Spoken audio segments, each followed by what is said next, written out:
The Lord be with you. And with your spirit. A reading from the Holy Gospel according to Matthew. Glory to you, O Lord. Jesus said to his disciples, "Not everyone who says to me, 'Lord, Lord,' will enter the kingdom of heaven, but only the one who does the will of my Father in heaven. Many will say to me on that day, 'Lord, Lord, did we not prophesy in your name? Did we not drive out demons in your name? Did we not do mighty deeds in your name?'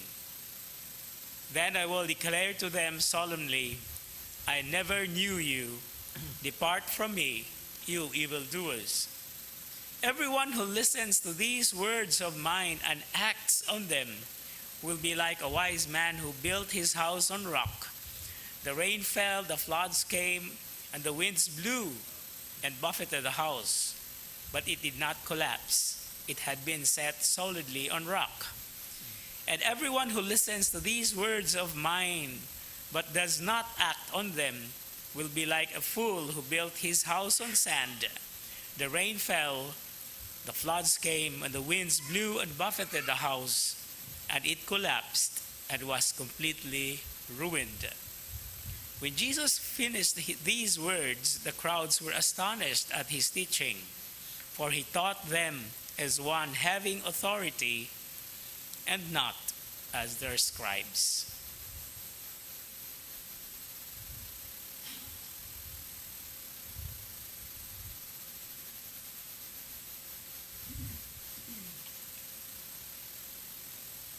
The Gospel of the Lord.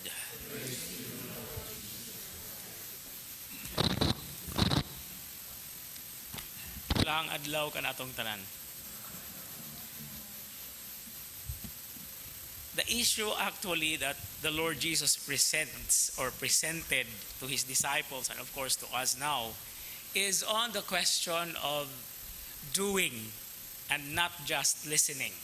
I know many people would always claim, "Namati man ko, I've been listening."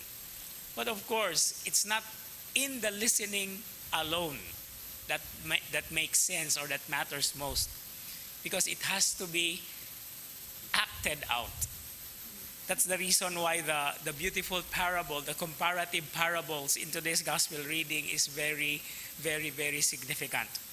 Now, when one listens to the word or to the voice of the Lord, it is not just a question of accepting the words, but it really has to make, the person has to make the word really significant and grapple on the meaning so that he or she can make sense out of the word from the meaning and from the challenge that the action actually has to be shown.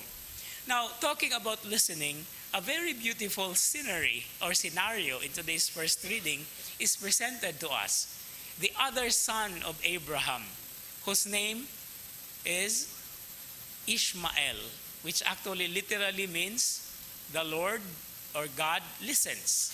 And this is what the Lord actually was doing to Hagar, who was about to flee from her mistress.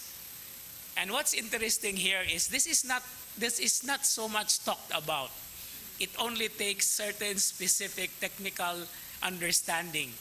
Where was Hagar found by the angel when she fled from her mistress Sarah? It's in a spring going to the place called Shur. No? Shur. Shur. And do you know the meaning of Shur in Hebrew? Shur means fortress or wall. No? So if she goes to the wall, she will be pushed to the wall. But the Lord did not do it, did not allow her to be pushed to the wall.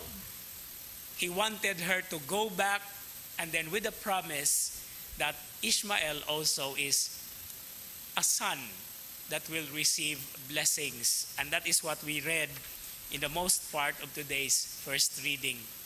So in our lives, sometimes we listen. But sometimes when we listen, we are pushed to the wall. But then when we are pushed to the wall, our listening will never make sense if we do not make something, if we do not do. No? Kung mapaod na ta sa bungbong, muhimo jud ta. Dili lang ta magpapaud. We have to make a way out of being crushed in the wall so that God will make a way for us. So that's why the most famous song I think is God will make a way.